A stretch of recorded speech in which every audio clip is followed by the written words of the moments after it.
You see the silent man of steel, the face of a billion-dollar empire. But the truth about Vin Diesel is hidden in the shadows of a life he never speaks about. He was born an invisible man, rejected by Hollywood for being not black enough, not white enough. He was a nightclub bouncer who got into 500 fights a year, and the same relentless fury he used to guard doors eventually exposed the heartbreaks that fame forced him to endure. This is the untold story of how the strongest engine in Hollywood was nearly broken, not by punches, but by the quiet grief and unseen conflicts that still haunt him. He entered the world with no father's name, just a blank space on a birth certificate, leaving him with an identity crisis that became his curse. Born Mark Sinclair, he was the Schrodinger's cat of race, neither one thing nor the other until someone opened the box. While his mother wove stories to distract from the hunger in their tiny New York apartment, an anger he couldn't name burned inside him. Other kids had fathers who came to school plays. He had unanswered questions that haunted the mirror. He was tired of asking for permission to exist. So, at 18, he traded college books for the bloody survival of Manhattan's roughest nightclubs. For 10 grueling years, he was a bouncer, a gladiator of the late shift at places like Tunnel and Limelight, guarding doors that would never open for him. Every shift was a fight, sometimes with men twice his size, sometimes with the weight of exhaustion itself. I got into 500 fights a year. That's who I was. I was surviving, not living, he once admitted. He walked home bruised, his knuckles aching, his pockets empty, learning a discipline and a quiet kind of rage that would one day become his strength. But every audition was a brutal rejection. Casting directors didn't know what to do with his ambiguity. Each no felt personal, as if Hollywood itself was saying, "You don't belong anywhere." He grew tired of waiting for permission to exist, so he performed a shocking act of defiance.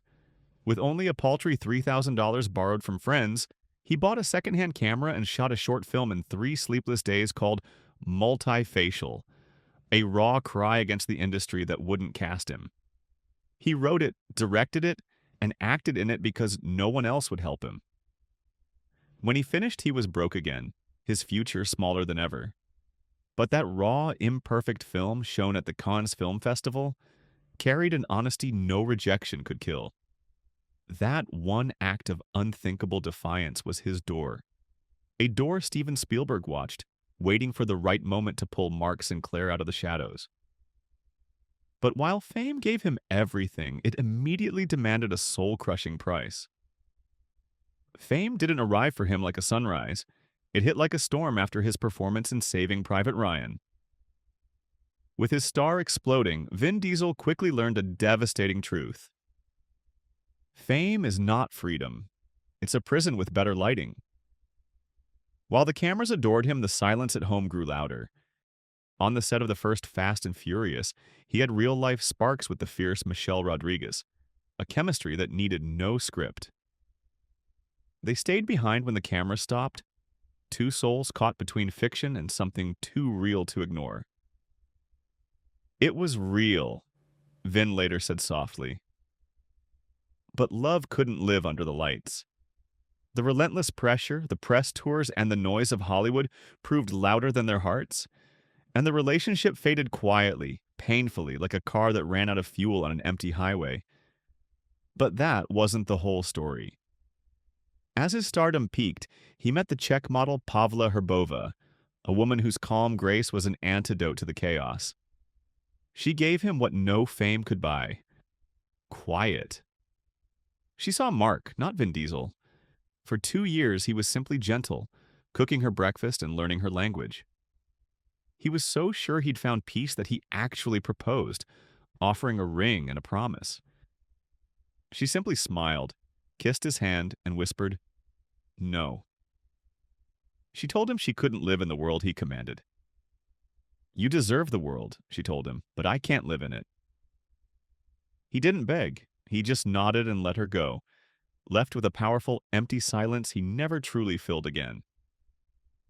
He thought he knew pain, but the greatest crisis of his career, a multi-million-dollar betrayal, was still lurking. The world knew him as the invincible Man of Steel, but even that engine can break. His self-produced $120 million sci-fi epic, The Chronicles of Riddick, was meant to be his masterpiece. Instead, it became his undoing. The movie flopped spectacularly, earning less than its budget, and critics were vicious. Overnight, the franchise king became a man in emotional and financial debt. It broke me, he admitted quietly, because he believed in it with everything he had. Hollywood is a cruel master. It turned its back as quickly as it had opened its arms. The phones stopped ringing. For the first time in years, Vin was alone again, not in poverty, but in crushing doubt. To survive, he did the unthinkable. He swallowed his pride and returned to the series that had made him. This time, he wasn't just its star, he was its architect, rewriting and rebuilding the Fast and Furious empire from the ashes of his own failure. Fast 5 became a global phenomenon, proving he was the undisputed king of speed. But success brought a new, far more public conflict, one that threatened to collapse his on-screen family. At the height of his resurgence after years of selling the Fast and Furious as a testament to loyalty and family, a toxic feud erupted that threatened to destroy the entire franchise. What started as an on-screen brotherhood with Dwayne "The Rock" Johnson quickly devolved into a bitter off-camera war of egos. During the filming of The Fate of the Furious, Johnson dropped a cryptic, explosive post calling some male co-stars candy asses, a message the entire world knew was aimed squarely at Diesel. The air between them grew instantly colder. The conflict wasn't just whispers. It resulted in closed-door meetings, rewritten schedules, and dramatic studio mandates that forced them to shoot their scenes separately, just to keep the two giants away from each other. The on-screen family was a complete fiction, a multi-billion-dollar lie, and the pressure of maintaining that image took an immense toll on everyone involved. He was carrying the weight of a corporate empire that was crumbling under its own ego. Yet all this public drama paled in comparison to the one loss that silence could never heal.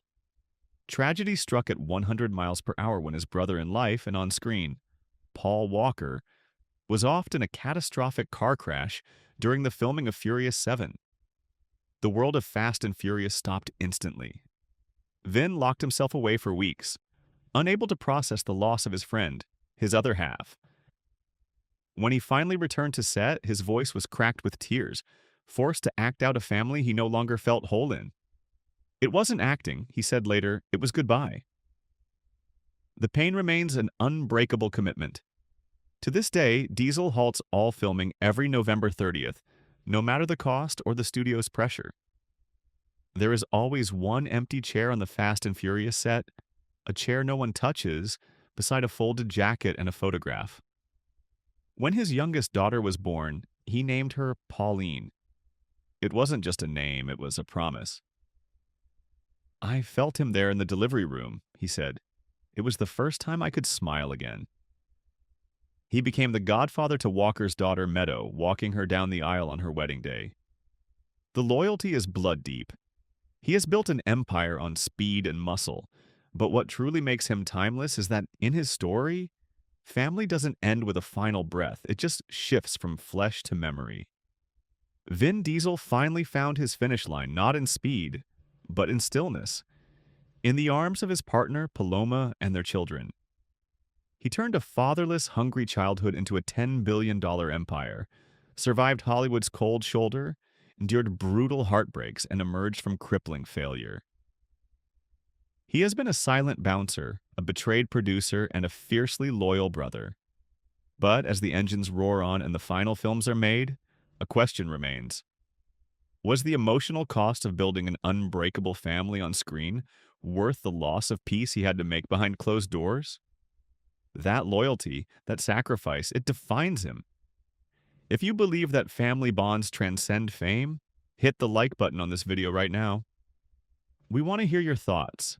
Tell us in the comments which of Vin Diesel's on-screen or off-screen relationships hit you the hardest. Now, the stories of Hollywood are never what they seem.